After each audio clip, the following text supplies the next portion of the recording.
आप कोई भी कार्य करें तो उसमें ईश्वर को जरूर याद करें और कार्य संपूर्ण होने के बाद ईश्वर का शुक्रिया अदा करें तो निसंदेह आपके कार्य सफल होंगे। क्योंकि इसमें जब आप ईश्वर को याद करके कोई भी कार्य आरंभ करते हैं और शुक्राना अदा करते हैं तो ईश्वर की भी कुछ जिम्मेदारी बन जाती है, और जिस कार्य में ईश्वर का साथ मिल जाए वो कैसे पूर्ण नहीं होगा। तो स्वागत है आप सबका एक बार फिर से आपके अपने चैनल स्काई स्पीक्स पर। आज हम मेष लगन के जातकों के लिए बात करेंगे कि मेष लगन के जातकों के लिए जनवरी 2021 कैसा रहेगा। आपकी सेहत, आपका स्वास्थ्य, आपकी आर्थिक स्थिति, पारिवारिक जीवन, आपकी कारोबारी स्थिति, इन सभी विषयों पर विस्तार से चर्चा करेंगे। साथ में हम आपकी दशा अंतरदशा को भी लेकर के चलेंगे, यानी आपकी दशा अंतरदशा भी वर्तमान में जो चल रही है वो कैसा फल देगी, उस पर भी पूरा विस्तार से विश्लेषण करेंगे। तो स्वागत है एक बार फिर से। और यदि आप मुझसे किसी भी प्रकार का निजी ज्योतिषीय परामर्श लेना चाहते हैं जिस पर की शुल्क लागू है, तो ज्योतिषीय परामर्श लेने के लिए आप मुझे व्हाट्सएप पे मैसेज भेजिए। मैसेज में क्या लिखना है? मैसेज में आप मुझे केवल 2 शब्द ज्योतिष परामर्श लिख के भेजिए। हम आपको परामर्श शुल्क की जानकारी भेज देंगे और यदि आपको उचित लगे तो आप परामर्श ले सकते हैं, अपना अपॉइंटमेंट बुक करवा सकते हैं। दोस्तों, इस बार जनवरी में मेष लगन के जातकों के लिए कुछ एक बढ़िया योग बन रहे हैं। सबसे पहले तो मंगल जो हैं मेष राशि में ही हैं, तो मंगल जब स्वराशि में हो और केंद्र में हो तो रोचक योग बनाते हैं, जो कि पंच महापुरुष में सबसे शुभ योग माना जाता है। इसके बाद दशम भाव यानी केंद्र में एक बार फिर शनि हैं, वो भी अपनी स्वराशि में है। यहां पर शनिदेव भी शश योग बना रहे हैं। हालांकि उनके साथ बृहस्पति अपनी नीच राशि में है, लेकिन क्योंकि बृहस्पति के साथ शनि बैठे हैं तो कहीं ना कहीं नीच भंग भी हो जाता है।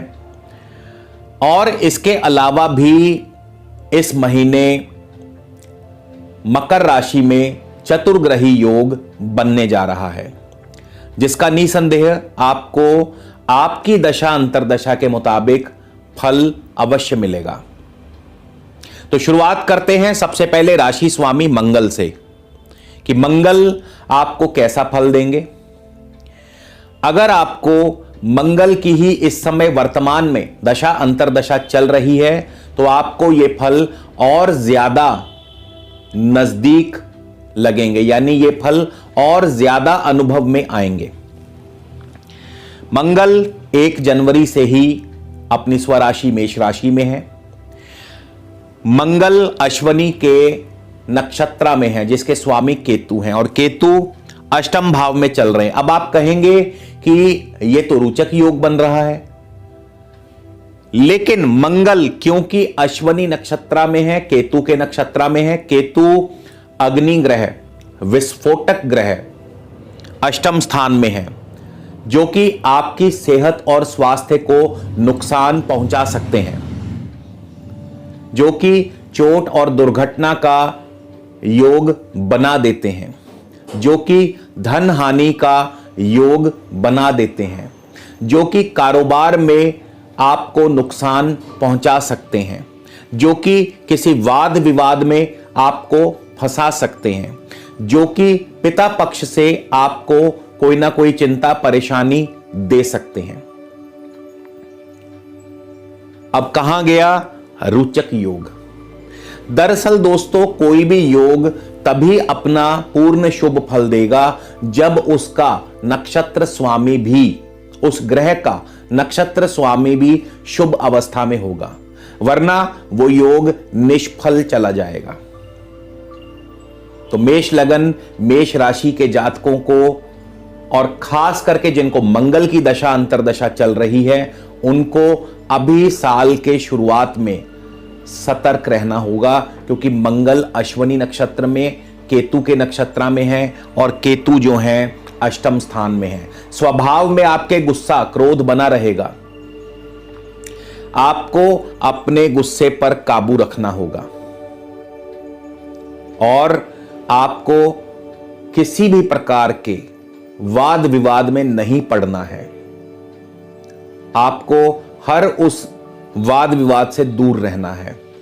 आपको वाहन संभल कर चलाना है।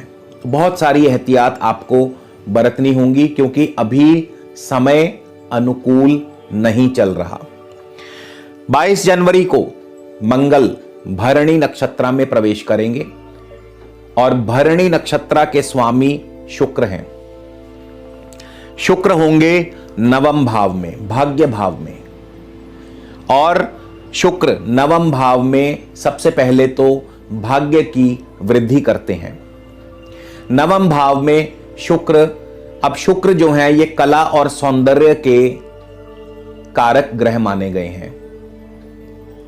तो खास करके जिन व्यक्तियों को कला और सौंदर्य से संबंधी जिनका कारोबार है या जिनका कोई भी कला, सौंदर्य, फैशन, डिजाइनिंग, इन चीजों से आपका कोई भी व्यापार है तो उसमें आपको लाभ हो सकता है।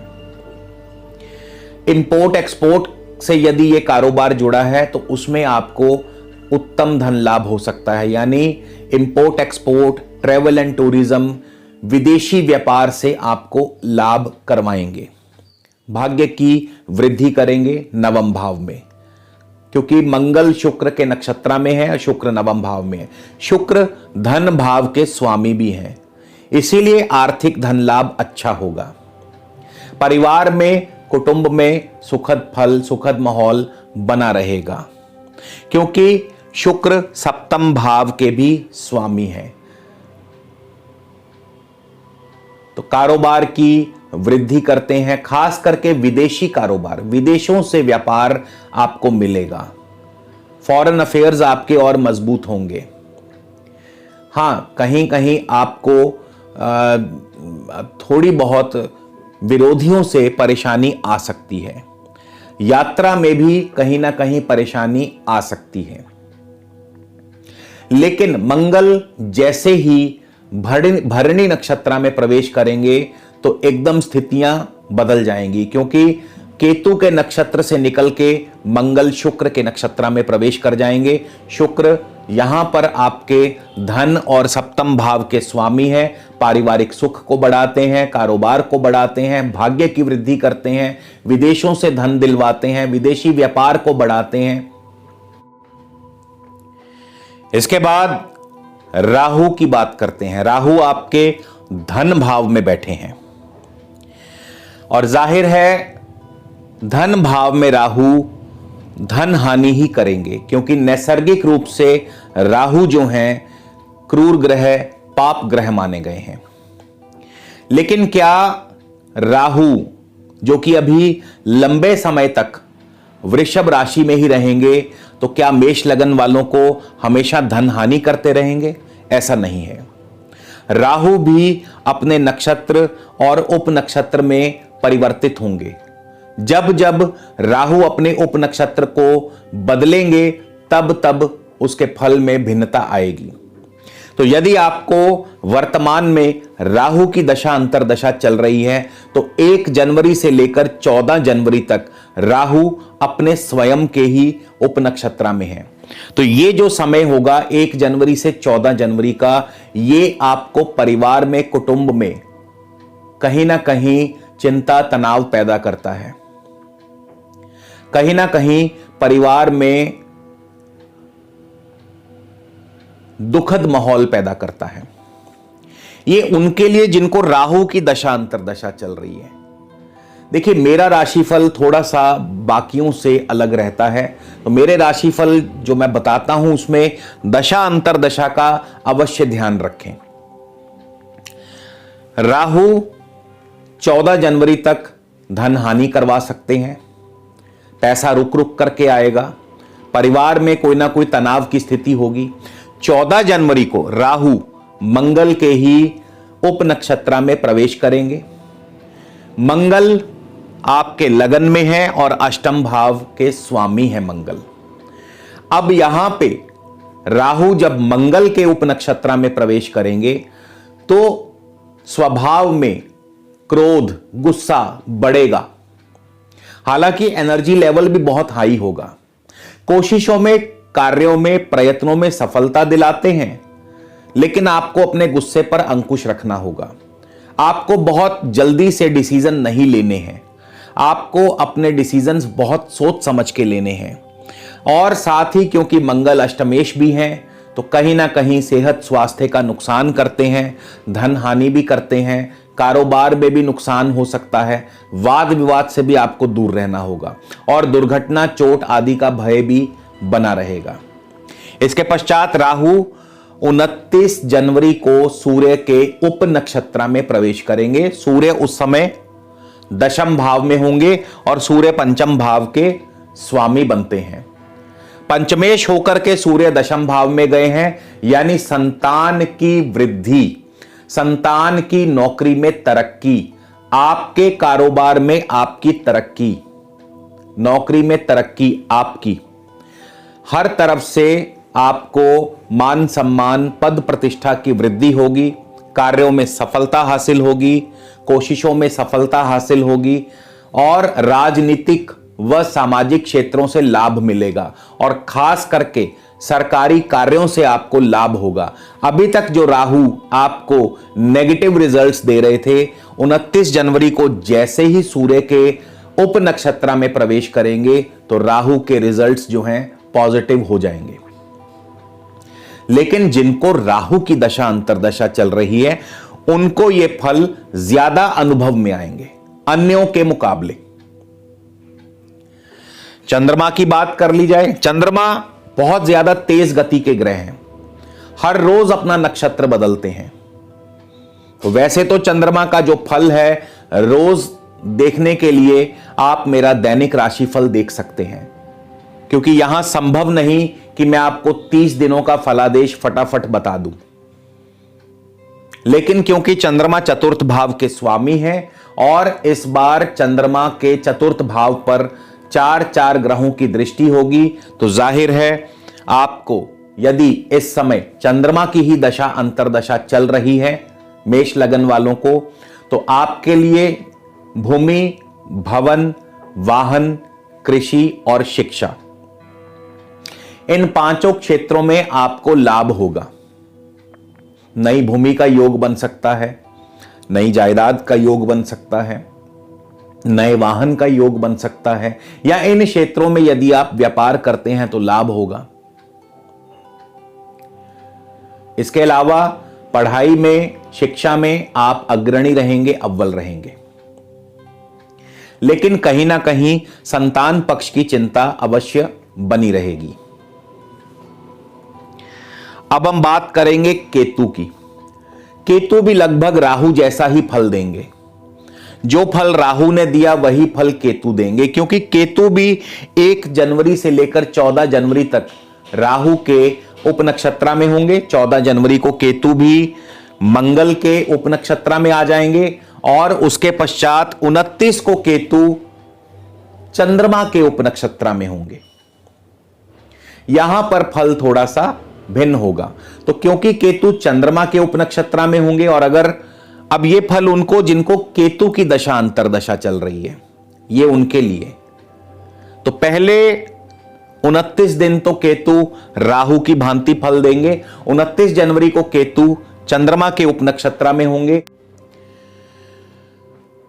तो केतु चंद्रमा के नक्षत्र में आपको जमीन, जायदाद, भूमि, इन सभी कार्यों में लाभ करवाते हैं।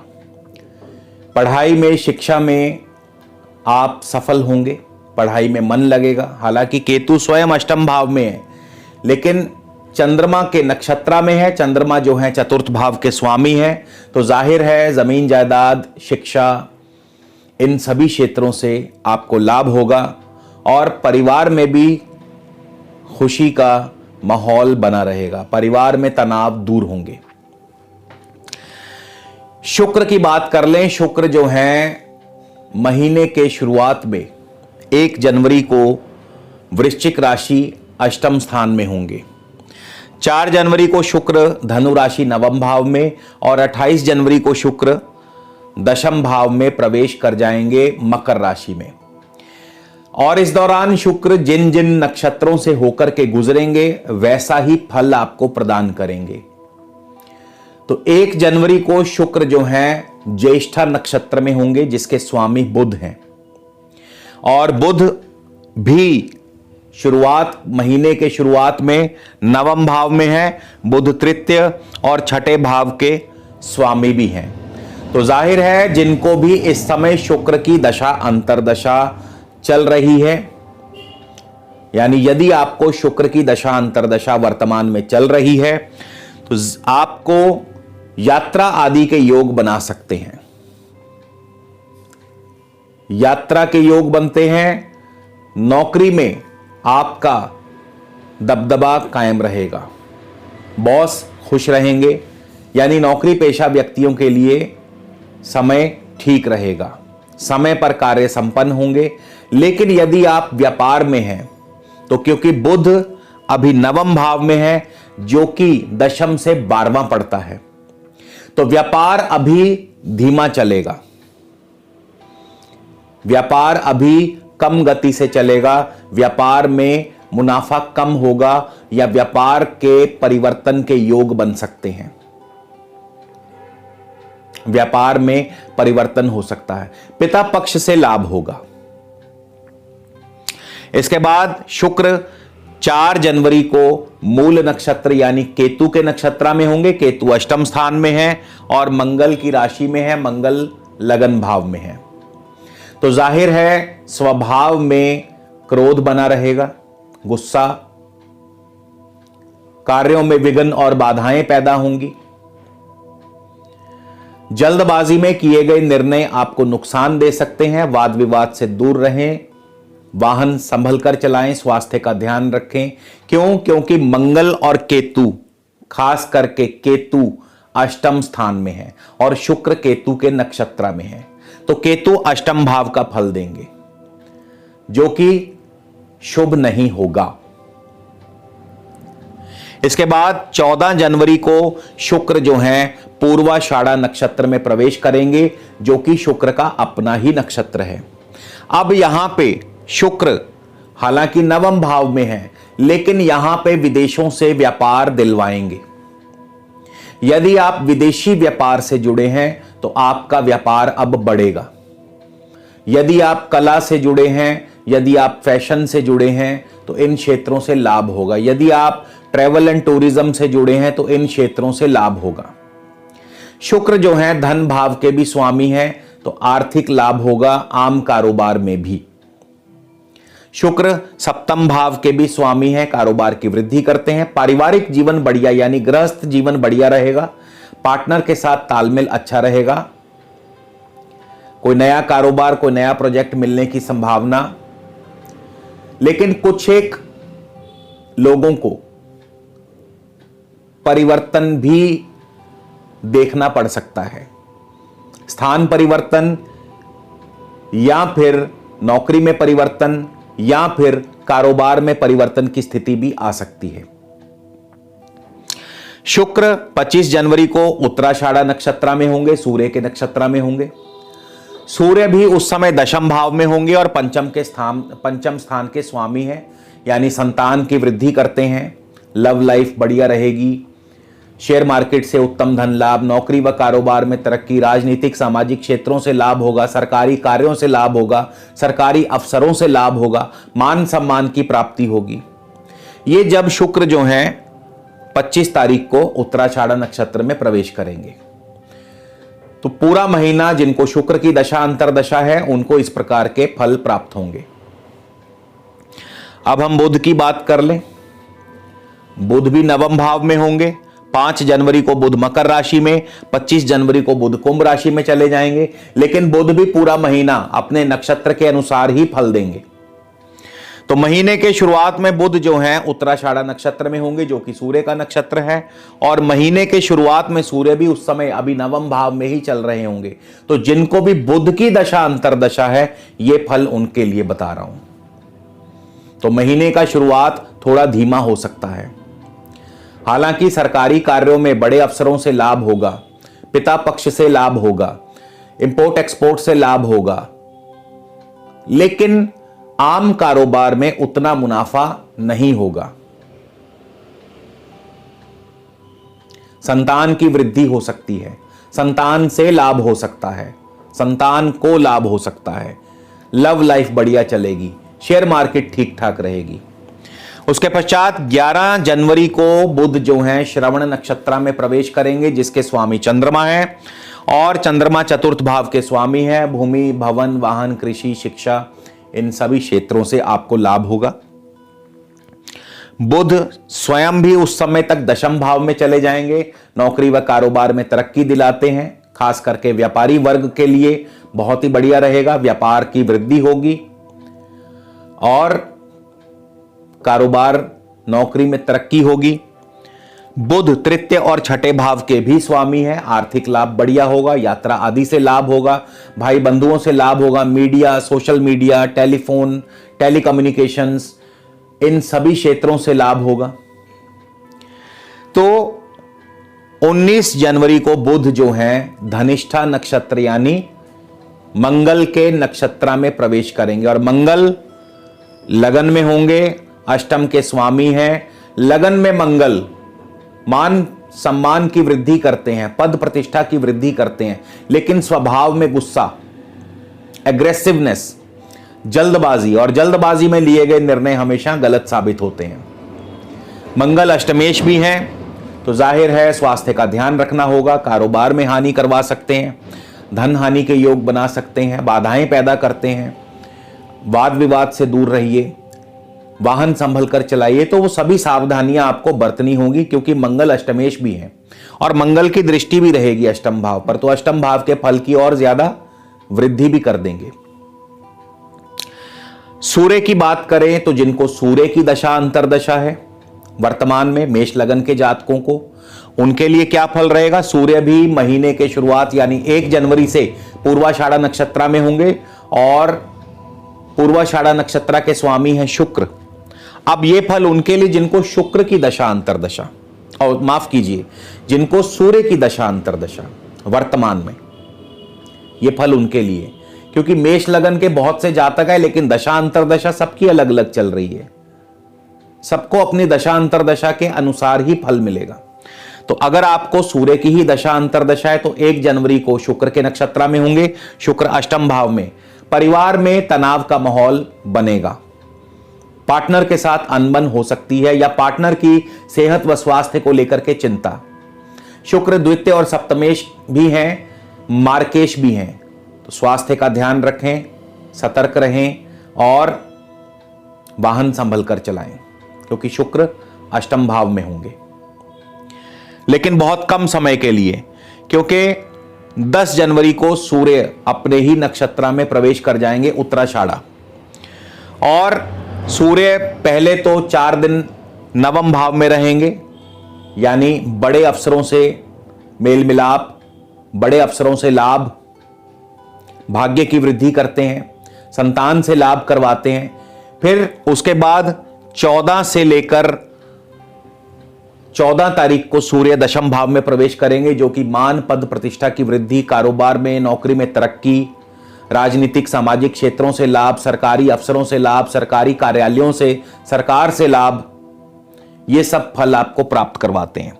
24 जनवरी को सूर्य श्रवण नक्षत्र में होंगे, यानी चंद्र के नक्षत्र में। चंद्रमा चतुर्थेश हैं, तो जाहिर है भूमि, भवन, वाहन, कृषि, शिक्षा, इन सभी क्षेत्रों से लाभ होगा। चतुर्थ भाव इन सब बातों को रिप्रेजेंट करता है। अब हम आगे बढ़ते हैं और शनि की बात करें, जो कि शश योग बना रहे हैं शनि देव। तो क्या वाकई में आपको शश योग का फल मिलेगा, और सबसे अंत में आपको चतुर्ग्रही योग जो बनने जा रहा है उसका भी फल बताएंगे।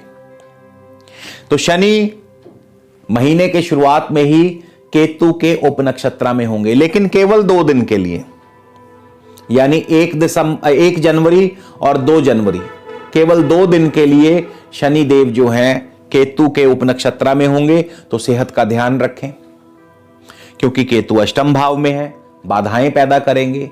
वाद विवाद से दूर रहें। किनको? जिनको शनि की दशा अंतर्दशा है। अब हम शनि की बात करेंगे तो शनि की दशा अंतर्दशा चेक करनी होगी। फिर 3 जनवरी को शनिदेव शुक्र के नक्षत्र में होंगे। शुक्र नवम भाव में है, तो जाहिर है आपको शुक्र नवम भाव में पढ़ाई में आप अव्वल रहेंगे। कला, फैशन, साहित्य, इन सब क्षेत्रों से लाभ, इंपोर्ट एक्सपोर्ट से लाभ, पिता पक्ष से लाभ, यात्राओं से लाभ, कारोबार से लाभ, गृहस्थ जीवन बढ़िया रहेगा, पार्टनर के साथ समय अच्छा बीतेगा।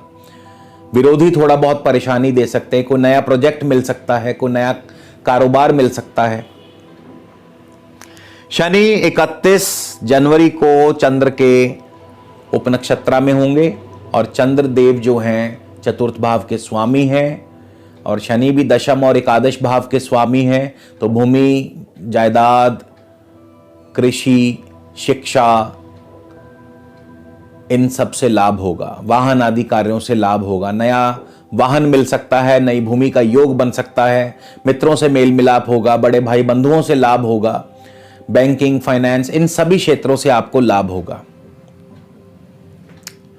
तो शनि का शश योग जो है आपको पूर्ण फल देगा, क्योंकि शनि देव जनवरी के महीने में शुभ नक्षत्रों से संचार करने जा रहे हैं। अब हम बात करें बृहस्पति की। बृहस्पति इस समय मकर राशि में है, नीच राशि में है। तो जिनको भी बृहस्पति की दशा अंतर्दशा चल रही है उनको क्या फल मिलेंगे? बृहस्पति महीने के शुरुआत में उत्तराषाढ़ नक्षत्र में होंगे। महीने की शुरुआत थोड़ी धीमी हो सकती है, क्योंकि सूर्य नवम भाव में है। कारोबार थोड़ा धीमा, लेकिन सरकारी अफसरों से लाभ होगा। सरकार से कोई ना कोई कार्य जरूर बनेगा। पिता पक्ष से लाभ होगा। बृहस्पति 7 तारीख को श्रवण नक्षत्र में होंगे, जो कि चंद्रमा का नक्षत्र है। तो जाहिर है एक बार फिर जिनको बृहस्पति की दशा अंतर्दशा है उनको भी भूमि, भवन, वाहन, इन सब चीजों से लाभ होगा। अब हम बात करते हैं कि जो मकर राशि में चतुर्ग्रही योग जो आपका बनने जा रहा है, ये आपको क्या फल दे सकता है?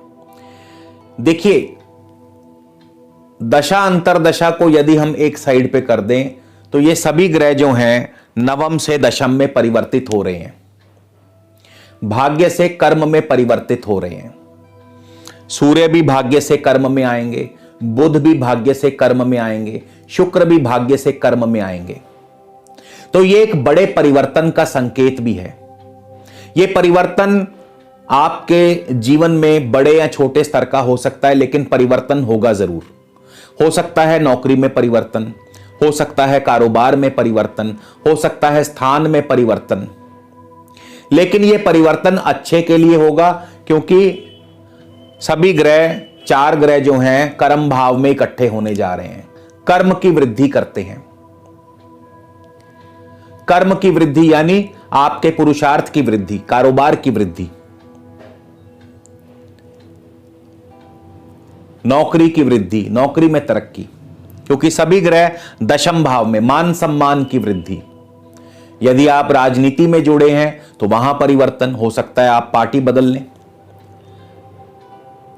यदि आप सामाजिक क्षेत्रों से जुड़े हैं तो वहां कुछ ना कुछ परिवर्तन हो सकता है कि आप कोई परिवर्तन की क्रांति ले आए। तो कुछ ना कुछ परिवर्तन जरूर होगा। भाग्य से कर्म का ये सफर अवश्य कुछ ना कुछ परिवर्तन देगा। तो मेष लगन के जातकों के लिए जनवरी का जो ये महीना है कुछ इस प्रकार से मिला जुला रहेगा। उम्मीद करता हूं आपको ये वीडियो अवश्य पसंद आएगा। अगले वीडियो में आपसे दोबारा फिर मुलाकात होगी दोस्तों। तब तक के लिए नमस्कार, धन्यवाद।